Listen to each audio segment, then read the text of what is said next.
अगे गाँव भर के छौड़न साथे घूमही बाजार हे गे घूमही बाजार कह दलकौ आजू बाजू के दलकौ सलाबार जोदी जाना तो भातार छौड़ी मरतौ बड़ी मार जोदी जाना तो भातार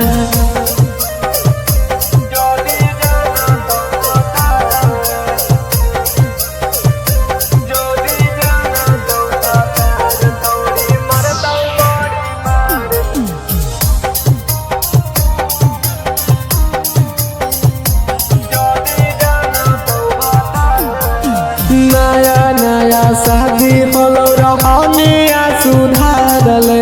सैया के साथ जिंदगी ठीक से गुजारले नया नया शादी होलो रहनिया सुधारले सैया के साथ जिंदगी ठीक से गुजारले हो गे टोला मोहल्ला में सगर छौड़ी हो गेलौ प्रचार हे गे हो गेलौ प्रचार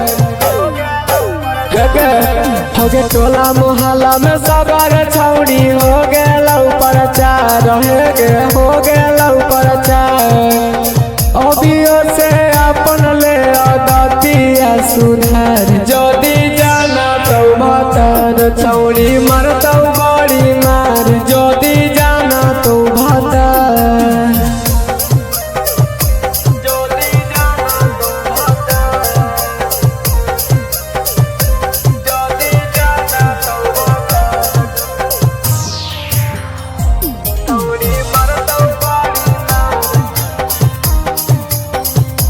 जोदी जाना तो भातार